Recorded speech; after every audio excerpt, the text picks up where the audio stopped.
The Kingdom of France and her monarchs had a long history stretching from Clovis to Charlemagne to Henry III and finally to Louis XVI. The French government had evolved as well, going from a tribal monarchy to a decentralized feudal state and finally to a so-called absolute monarchy. Through all these changes, nothing was ever simplified in a major way, so that by 1750 the French bureaucracy was a beast that no one knew how to handle. The king governed in tandem with hundreds of complex and contradictory provincial privileges, medieval charters, and obscure royal edicts. Two important institutions were spawned from these: the provincial estates and the sovereign courts, or parlements. The provincial estates were elected bodies made of representatives of the local clergy and nobility, who, because of their insignificance, did not get much sway in the national system, and wealthy townspeople. Some of these estates guarded ancient privileges. Brittany's, for example, guarded their exemption from the salt tax, while most of the estates were defunct. Nevertheless, they played an important part in the revolution, giving precedent to the estates general that Louis XVI would call, and justification for the federalists who'd meet a grisly end in Robespierre and the guillotine. Even more important were the ancient sovereign courts, led by the Parlement of Paris, with the all-important power of resisting royal decree if they decided and interfered with subjects' natural rights. The king could override these remonstrances,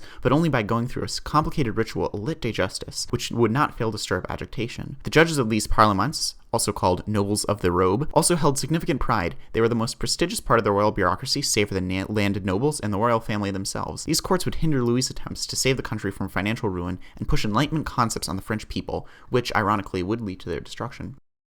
The Enlightenment was a philosophical movement towards humanism. This was composed of a movement away from religion and autocracy and towards reason and natural rights/democracy. The movement away from religion was massive. One of the most important pieces of French literature in the early 18th century was the Treatise of the Three Impostors, which denounced all three Abrahamic religions and portrayed Mohammed, Moses, and Jesus as charlatans. This was a philosophical step away from the medieval system, in which the Roman Catholic Church reigned supreme, and it made the people question the divine right of kings, which had been used by all three Louis to justify their theoretical absoluteness. Another part of destroying people's religious indoctrination and expanding their minds was the Encyclopedie, published by Denis Diderot and Jean-Rond d'Albert. Its goal was to examine the foundations of political, religious, and scientific dogmas, catalog them in a series of volumes. It took 20 years of research, writing, and fighting royal censors to complete, and its mass publication gave the common man the opportunity to learn about philosophy, politics, and religion. It had articles popularizing ideas proposed by Voltaire, Montesquieu, and Jean-Jacques Rousseau.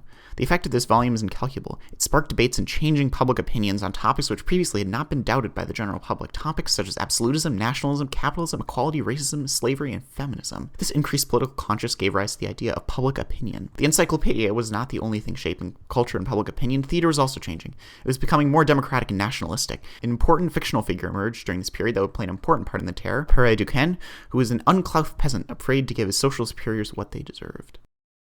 In the years leading up to the revolution, the parlements increasingly positioned themselves as defenders of people's rights against a tyrannical monarchy, almost representatives of the nation. They quarreled over religious liberty with a Jansenist controversy and remonstrated the unjust taxation needed to pay for the 7 Years' War. The reasoning for these remonstrances was novel. For the first time, they claimed that the French nation had rights. In short, they were advocating for an early form of nationalism. This is not to say that the nobles of the robe were representatives of the common folk. They were still a hereditary group and fabulously wealthy at that. Regardless, their flaming rhetoric, which was often published in newspapers, familiarized the French with ideas of natural rights, representation, and nationalism. This was not to say that Louis XV, the king at the time, was complicit in all this. On January 20th, 1771, he executed the Mayapeu coup, in which he detained the Paris Parlement's judges and replaced them with yes-men. He faced significant backlash in pamphlets and a strike by lawyers and clerks, but nonetheless, Louis prevailed. This proved to the people that the Parlements could not hold as defenders of the rights. Royal absolutism would be the order of the day.